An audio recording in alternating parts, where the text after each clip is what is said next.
Welcome to A.T. Kearney Procurement and Analytics Solutions' latest episode of The Wave of the Future. The Wave of the Future will keep you in the know about the forces that are shaping the world of business, collaboration, globalization, and sustainability.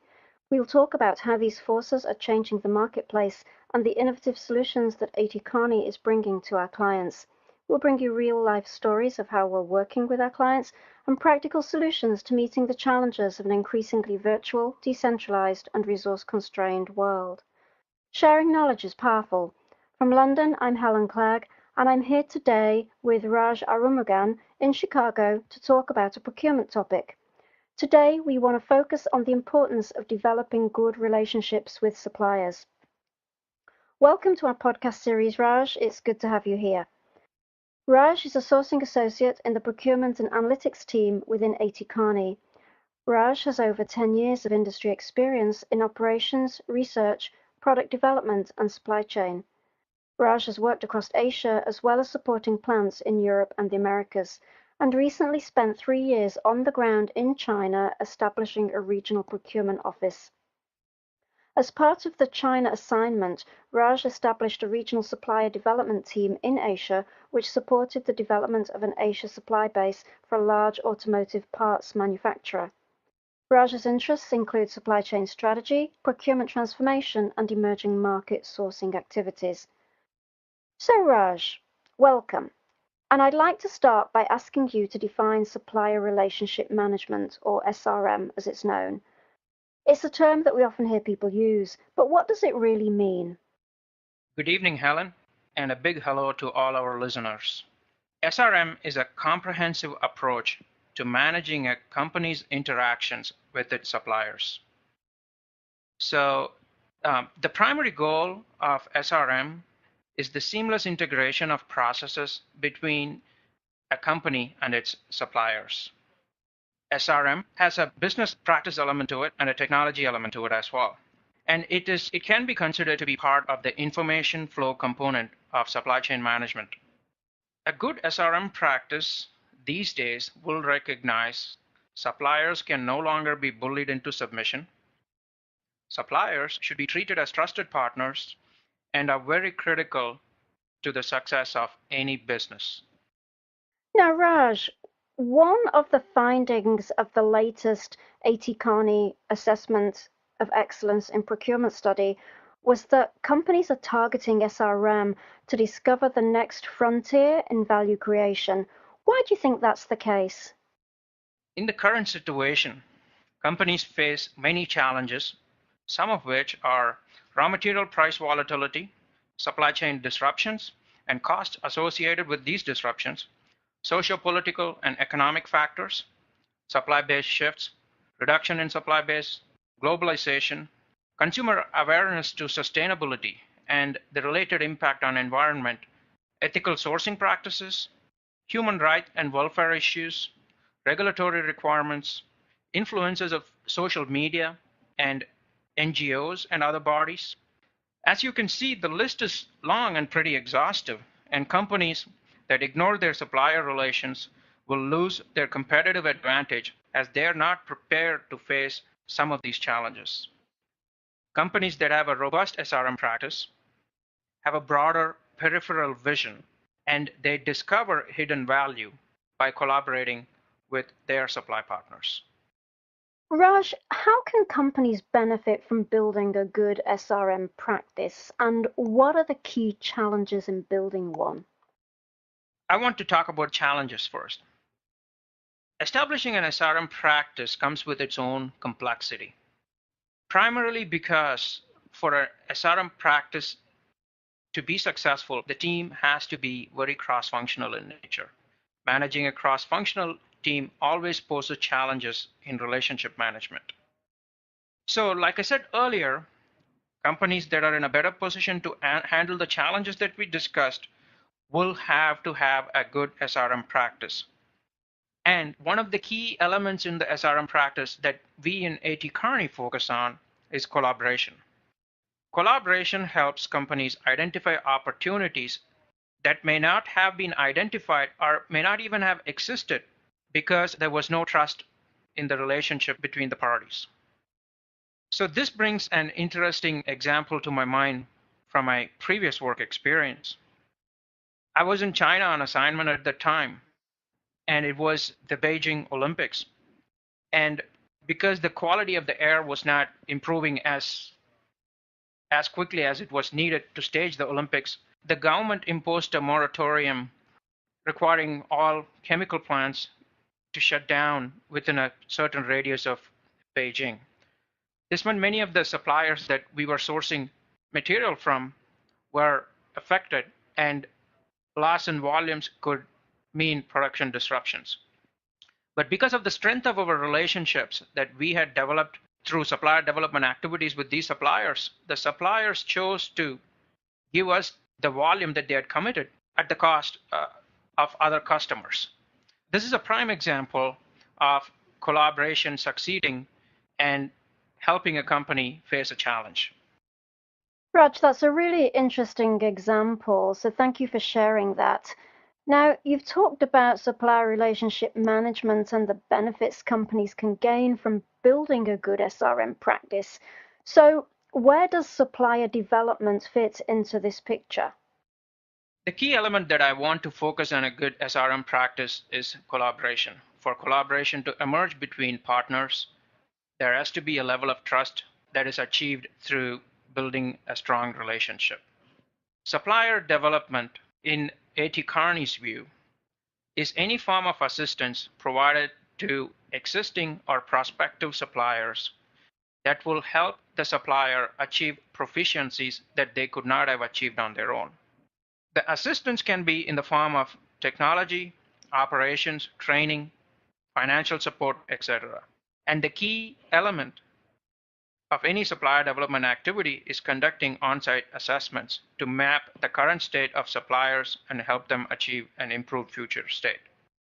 So, Raj, you state that the key supplier development activity is conducting these on-site assessments or audits. Can you tell us a little bit more about these? Yes, Helen, like I said, on-site assessments aim to move suppliers from a current state to an improved future state. On-site assessments help build relationships, understand culture, educate suppliers, and more importantly, learn from suppliers, and develop a level of transparency, all of which will help build the necessary trust between both parties. This trust will lead to future collaboration, which will in turn help create the value that we've been talking about. So what globalization has meant these days is suppliers are spread across countries with new suppliers emerging in new places every day. By being on site with a supplier development team is better able to understand the cultural norms and the values that the supplier operates in. Understanding the culture of your suppliers is very important. In fact, I would like to point out that our audience can find out more about the importance of culture in negotiations with suppliers by listening to our last podcast featuring Claude Fidelin. Raj, that's a great idea to bring in that last podcast that we did there on differences in culture and how they can impact negotiations. So, do you have any examples from your own work experience of the importance of understanding the differences in culture that you can share with our audience on this podcast? Of course, the assignment in China is filled with experiences of cultural understandings that I developed. An interesting experience that comes to my mind is what I call the power of PowerPoint versus the power of a luxury dinner. Of course, needless to say, the luxury dinner was the winner in this case. When dealing with suppliers in Asia, it's very important to understand the culture that goes along with it. We had been trying to have a supplier make an investment to upgrade their facility. And teams from the US and Europe went to the supplier facility and dazzled them with PowerPoint. But by the time we set up an office on the ground in Asia and we got involved in it, we quickly realized the key decision maker from the supplier end never attended the meetings during the day where the PowerPoint presentations were being presented. He was usually the host who was hosting the dinner for us later on in the evenings. It was critical to convey the message to the decision maker over a meal and getting the necessary commitment from them over the meal. And having that cultural understanding to do that proved to be successful. That was a very interesting experience and taught me so much about the importance of cultural significance in dealing with suppliers. Yes, I can see that that would have been an incredibly interesting learning experience, and thank you for sharing that story with us, Raj. Now, I want to talk about the steps in building a supplier development program. How does a company go about actually building such a program, Raj? Can you share with us the key steps in building a supplier development program? Absolutely. In A.T. Kearney's view, there are three main parts to a supplier development program. We think of them in terms of strategy, activity, and excellence. When I talk about strategy, strategy includes establishing a cross-functional team, putting the necessary governance structure in place, having a mechanism to resolve conflicts, managing categories, and identifying the right suppliers. In the activity part, this includes conducting supplier audits, looking at ways to improve performance and capture value, and continued evaluation of the supplier. The third part, of course, is excellence, which looks at sustainable improvement. That is, how can these improvements be sustained over time? So these are the key elements for building an excellent supplier development program. Now, Raj, I'd like to pick up on the responsibility aspect of the assessment or audit, the on-site assessment or audit. So, things like environmental responsibility and social responsibility. There are so many websites available now, like goodfactories.com, fairlabor.org, and madeby.org. So the internet, as well as social media, make it much easier for customers to become aware of irresponsible and unethical behavior by companies. So how, in your view, are companies reacting to this increased pressure being put upon them in this area? Helen, so in the on-site assessment we talked about, responsibility comprises one of the four parts of the audit. The others being organization, resources, and financial health. On-site audits ensure that suppliers are adhering to prescribed supplier code of conduct, policy, or regulatory requirements. Now, look at what are companies doing to deal with increased pressure put on them due to environmental issues. There is a great initiative, which is called the Global Reporting Initiative, which tracks sustainability and the sustainable performance by each company through utilization of a common scorecard. So companies report their sustainability scores and in most cases require suppliers to do the same. Now let us look at the social responsibility aspect. In recent news, we've read a lot about labor conditions at supplier facilities having a direct impact on a company's brand. The risks from supplier actions are far greater these days with consumer awareness and the power of social media. So it's only prudent that companies invest in developing their suppliers to not only drive continuous improvement at supplier facilities, but also ensure suppliers are ethical, responsible, both social and environmental, and adhere to supplier code of conduct. So in conclusion, the recent developments require that companies have a robust SRM practice. The SRM practice has to have a supplier development element, which includes on-site assessments. In addition to building relations, developing trust, and creating value, supplier development will mitigate risks that may arise out of supplier or suppliers' actions.